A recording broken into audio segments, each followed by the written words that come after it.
नमस्कार, मैं हूं निकिता और आप देख रहे हैं सत्य हिंदी। एक नजर डालते हैं अब तक की सुर्खियों पर। आरजेडी नेता तेजस्वी यादव ने सोमवार को पटना में प्रेस कॉन्फ्रेंस कर कहा कि बिहार के लोग इस बार इतिहास रचने जा रहे हैं और नौकरी वाली सरकार लाने जा रहे हैं। उन्होंने वादा किया कि महागठबंधन की सरकार बनने पर राज्य में food processing unit, IT hub और सुपर स्पेशलिटी अस्पताल बनाए जाएंगे। तेजस्वी ने कहा कि पढ़ाई, दवाई, कमाई और सिंचाई की बेहतर व्यवस्था की जाएगी ताकि बिहार के युवाओं को रोजगार और सुविधा के लिए बाहर ना जाना पड़े। उन्होंने बताया कि अब तक उन्होंने 171 जनसभाएं की हैं और हर जिले में लोगों में बदलाव का मूड दिख रहा है। तेजस्वी ने कहा कि पिछले 20 साल में एनडीए सरकार के दौरान बिहार बेरोजगारी और पलायन में सबसे आगे रहा और राज्य विकास की दौड़ में पिछड़ गया, लेकिन इस बार लोग जातीय धर्म से ऊपर उठकर विकास और रोजगार के मुद्दे पर वोट दे रहे हैं। आरजेडी नेता तेजस्वी यादव ने चुनाव आयोग पर वोटिंग से जुड़े आंकड़े छिपाने का आरोप लगाया है। पटना में प्रेस कॉन्फ्रेंस करते हुए उन्होंने कहा कि बिहार में पहले चरण का मतदान 6 नवंबर को हुआ था, लेकिन 10 नवंबर तक भी पुरुष और महिला मतदाताओं के आंकड़े जारी नहीं किए गए। तेजस्वी ने सवाल उठाया कि जब पहले मैन्युअली आंकड़े उसी दिन जारी कर दिए जाते थे, तो अब टेक्नोलॉजी के इस दौर में ऐसा क्यों नहीं हो रहा। उन्होंने कहा कि बीजेपी अपने पाप छिपा रही है और चुनाव आयोग उसका औजार बन गया है। तेजस्वी ने आरोप लगाया कि आयोग अब निष्पक्ष नहीं रहा और जनता को पारदर्शी जानकारी से वंचित किया जा रहा है। हालांकि चुनाव आयोग के अनुसार बिहार में पहले चरण की वोटिंग में 64.66% मतदान हुआ था। बिहार विधानसभा चुनाव के दूसरे चरण से पहले बीजेपी ने नीतीश कुमार को एनडीए का मुख्यमंत्री चेहरा दोबारा साफ तौर पर घोषित कर दिया है। केंद्रीय शिक्षा मंत्री और बिहार चुनाव प्रभारी धर्मेंद्र प्रधान ने सोमवार को कहा कि एनडीए में किसी तरह का कोई भ्रम नहीं है, नीतीश कुमार ही मुख्यमंत्री पद के चेहरे हैं। प्रधान ने कहा कि प्रधानमंत्री मोदी पहले ही साफ कह चुके हैं कि हमारे पास कोई खाली जगह नहीं है। जब नीतीश कुमार पहले से मुख्यमंत्री हैं, तो किसी नए नाम की जरूरत क्यों? हमारा चेहरा नीतीश कुमार ही है। उन्होंने कहा कि विपक्ष झूठ फैलाने में लगा है, लेकिन एनडीए एकजुट है और नीतीश कुमार के नेतृत्व में चुनाव लड़ रहा है। बता दें कि चुनाव से पहले और पहले चरण से भी पहले किसी भी बीजेपी नेता का ये बयान नहीं आया था कि नीतीश सीएम फेस हैं। वो कह रहे थे कि चुनाव बाद विधायक दल तय करेगा, लेकिन अब पहले चरण के बाद बीजेपी ने नीतीश कुमार को आगे बढ़ाना शुरू कर दिया है। बिहार विधानसभा चुनाव के दूसरे चरण की वोटिंग से ठीक पहले पटना की सड़कों पर एक नया नारा चर्चा में लाने की कोशिश हो रही है। 25 से 30 फिर से नीतीश। राजधानी के कोतवाली इलाके में यह बड़ा होर्डिंग लगाया गया है, जिसमें मुख्यमंत्री नीतीश कुमार की तस्वीर के साथ 2025 से 2030 तक फिर से सत्ता में वापसी का संदेश दिया गया है। बता दें कि बिहार विधानसभा चुनाव के दूसरे चरण के लिए वोटिंग कल यानी 11 नवंबर को होने वाली है।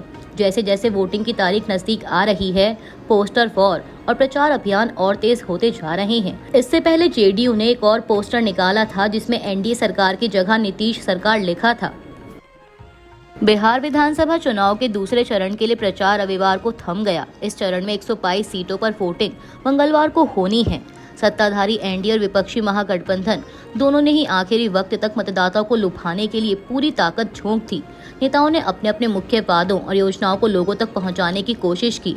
अब चुनावी मैदान में गेंद जनता के पाले में है, जो तय करेगी कि बिहार की सत्ता की कुर्सी किसके हिस्से में आएगी। उत्तर प्रदेश के मुख्यमंत्री योगी आदित्यनाथ ने सोमवार को घोषणा की कि राज्य के सभी स्कूलों, कॉलेजों और शैक्षणिक संस्थानों में अब वंदे मातरम गाना अनिवार्य किया जाएगा। बरेली में कार्यक्रम में बोलते हुए उन्होंने कहा कि वंदे मातरम वह गीत है जिसने भारत की सोई हुई चेतना को जगाया और आज़ादी की लड़ाई में यह विदेशी दास्ता से मुक्ति का मंत्र बन गया। योगी ने कांग्रेस पर हमला करते हुए कहा कि आज़ादी के बाद कांग्रेस ने वंदे मातरम के छंदों में संशोधन करने की कोशिश की और कहा कि केवल 2 छंद ही पर्याप्त हैं। उन्होंने लोगों से अपील की कि वे उन ताकतों को पहचानें जो भारत की एकता को नुकसान पहुंचाने की कोशिश करती हैं। हमें उनसे प्रभावी तरीके से निपटना होगा ताकि कोई भारत की एकता को चुनौती देने वाला कोई जिन्ना ना पैदा हो। योगी ने कहा कि कोई भी व्यक्ति, जाति या धर्म राष्ट्र से बड़ा नहीं हो सकता और जो राष्ट्रीय एकता में बाधा डालेगा उसे रोकना होगा।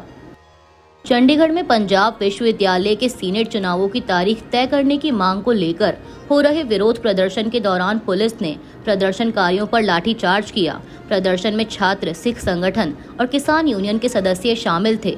प्रदर्शनकारी 10 नवंबर को बुलाए गए बंद के तहत पंजाब विश्वविद्यालय के गेट पर इकट्ठा हुए और बैरिकेड्स हटाने की कोशिश की, जिसके बाद पुलिस ने बल प्रयोग किया। बावजूद इसके प्रदर्शनकारी बड़ी संख्या में कैंपस में घुसने में सफल रहे। आंदोलनकारी सीनेट और सिंडिकेट चुनावों की बहाली की मांग कर रहे हैं, जिन्हें केंद्र सरकार ने नामित निकायों से बदलने की कोशिश की थी। हालांकि सरकार ने 28 अक्टूबर की अधिसूचना 7 नवंबर को वापस ले ली, लेकिन प्रदर्शनकारी चुनाव की तारीख घोषित होने तक आंदोलन जारी रखने पर अड़े हैं। विश्वविद्यालय प्रशासन ने 10 और 11 नवंबर को छुट्टी घोषित कर दी है और सिर्फ पहचान पत्र धारकों को ही प्रवेश की अनुमति दी गई है। मुख्यमंत्री भगवंत मान और कई राजनीतिक दलों ने छात्रों के आंदोलन को समर्थन दिया है। हरियाणा के फरीदाबाद में विस्फोटकों की भारी बरामदगी के बाद जम्मू कश्मीर पुलिस ने जैश ए मोहम्मद और अंसार गजवतुल हिंद से जुड़े एक अंतर्राज्यीय आतंकी मॉड्यूल का भांडाफोड़ किया है। इस ऑपरेशन में 2 डॉक्टर समेत कुल 7 लोगों को गिरफ्तार किया गया है। पुलिस ने बताया कि फरीदाबाद और जम्मू कश्मीर पुलिस की संयुक्त कार्रवाई में करीब 2900 किलोग्राम आईईडी बनाने की सामग्री, 350 kilogram ammonium nitrate, AK-47 rifle और भारी मात्रा में गोला बारूद बरामद हुआ। गिरफ्तार आरोपियों में श्रीनगर के अल फलाह विश्वविद्यालय में शिक्षक डॉक्टर मुजम्मिल शकील भी शामिल हैं, जिसने थौज गांव में किराए के मकान में विस्फोटक छिपा रखे थे। पुलिस के अनुसार डॉक्टर शकील जैश ए मोहम्मद के समर्थन में पोस्टर लगाने के मामले में पहले से वांटेड था। यह कार्रवाई जम्मू कश्मीर, हरियाणा पुलिस और इंटेलिजेंस ब्यूरो की संयुक्त कोशिश का हिस्सा थी, जिसने दिल्ली NCR में एक बड़ी आतंकी साजिश को नाकाम कर दिया। राजधानी दिल्ली से सटे फरीदाबाद में 360 किलो विस्फोटक और बड़ी मात्रा में गोला बारूद बरामद होने पर केंद्रीय मंत्री गिरिराज सिंह ने कहा कि यह मुंबई ब्लास्ट से भी ज्यादा खतरनाक हो सकता था। इस पर राहुल गांधी, लालू यादव, अखिलेश या ओवैसी में से किसी का भी बयान नहीं आया है। उन्होंने कहा कि यह मुंबई ब्लास्ट से भी ज्यादा खतरनाक हो सकता था। बाबा बागेश्वर की यात्रा भी बड़े जनसमूह के साथ चल रही है। अगर उस पर हमला हो जाता तो क्या होता? सवाल यह उठता है कि जब भी ऐसे मामलों में कोई पकड़ा जाता है तो वह एक ही समुदाय से होता है, हमेशा मुसलमान। इस मामले में भी एक डॉक्टर पकड़ा गया है। क्या यह गजवा-ए हिंद की कोई साजिश है? यह कोई छोटी घटना नहीं है और लोगों को इस पर चिंता जतानी चाहिए। दिल्ली में बढ़ते वायु प्रदूषण के खिलाफ इंडिया गेट पर रविवार 9 नवंबर को हुए विरोध प्रदर्शन को लेकर कांग्रेस ने केंद्र की मोदी सरकार पर निशाना साधा है। बिना अनुमति इकट्ठा होने पर पुलिस ने कई प्रदर्शनकारियों को कुछ देर तक के लिए हिरासत में लिया, जिनमें अभिभावक, बच्चे और पर्यावरण कार्यकर्ता शामिल थे। कांग्रेस नेता जयराम रमेश ने कहा कि इंडिया गेट कर्तव्य पथ पर स्थित है और प्रदर्शनकारी सिर्फ संविधान के अनुच्छेद 51G के तहत अपना कर्तव्य निभा रहे थे, जो नागरिकों को पर्यावरण की रक्षा का आदेश देता है। उन्होंने सवाल उठाया कि सरकार जब अपने कर्तव्य में विफल हो रही है तो नागरिकों को अपनी जिम्मेदारी निभाने से क्यों रोका जा रहा है। राहुल गांधी ने भी सरकार की आलोचना करते हुए कहा कि स्वच्छ हवा की मांग कर रहे शांतिपूर्ण नागरिकों के साथ अपराधियों जैसा व्यवहार किया जा रहा है। उन्होंने कहा कि स्वच्छ हवा हर नागरिक का मौलिक अधिकार है और सरकार को विरोध करने वालों पर कार्रवाई करने की बजाय प्रदूषण के खिलाफ ठोस कदम उठाने चाहिए। वहीं पुलिस ने कहा कि सभी लोगों को बाद में छोड़ दिया गया और केवल जंतर मंतर को ही अधिकृत विरोध स्थल माना गया है।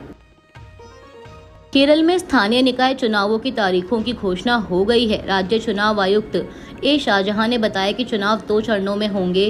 पहला चरण 9 दिसंबर को तिरुवनंतपुरम से एर्नाकुलम तक के जिलों में और दूसरा चरण 11 दिसंबर को बाकी जिलों में होगा। मतगणना 13 दिसंबर को सुबह 8 बजे शुरू होगी। मतदान सुबह 7 बजे से शाम 6 बजे तक होगा और सभी मतदान केंद्र आवश्यक सुविधाओं से लैस होंगे। मतदाता वोट देने के लिए पहचान पत्र, पासपोर्ट, पैन कार्ड या ड्राइविंग लाइसेंस जैसे दस्तावेजों का उपयोग कर सकेंगे। राज्य में आदर्श आचार संहिता लागू कर दी गई है। बता दें कि केरल में कुल 941 ग्राम पंचायतें, 87 नगर पालिकाएं, 6 निगम, 14 जिला पंचायतें और 152 ब्लॉक पंचायतें हैं। आयोग ने शांतिपूर्ण मतदान की अपील की है। बेंगलुरु के केम्पेगौड़ा अंतर्राष्ट्रीय हवाई अड्डे के टर्मिनल 2 पर कुछ लोगों के नमाज अदा करने का वीडियो वायरल होने के बाद कर्नाटक में राजनीतिक विवाद शुरू हो गया है। भाजपा ने इस घटना पर आपत्ति जताते हुए राज्य सरकार से जवाब मांगा है। वीडियो में दिख रहा है कि कुछ लोग टर्मिनल के अंदर नमाज पढ़ रहे हैं और पास में सुरक्षाकर्मी खड़े हैं। भाजपा प्रवक्ता विजय प्रसाद ने मुख्यमंत्री सिद्धरमैया और मंत्री प्रियांक खड़गे से पूछा कि क्या नमाज अदा करने वालों ने सार्वजनिक स्थान पर प्रार्थना की अनुमति ली थी। उन्होंने कहा कि जब आरएसएस अनुमति लेकर रूट मार्च करता है तो सरकार उसे रोकती है, लेकिन हवाई अड्डे जैसे संवेदनशील क्षेत्र में ऐसी गतिविधि पर कोई कार्रवाई नहीं होती। भाजपा प्रवक्ता ने सवाल उठाया कि क्या यह सुरक्षा के लिए खतरा नहीं है और राज्य सरकार इसे मंजूर करती है या नहीं। अभी के लिए इतना ही। बाकी की देश दुनिया की बड़ी खबरों के लिए जुड़े रहिए सत्य हिंदी के साथ।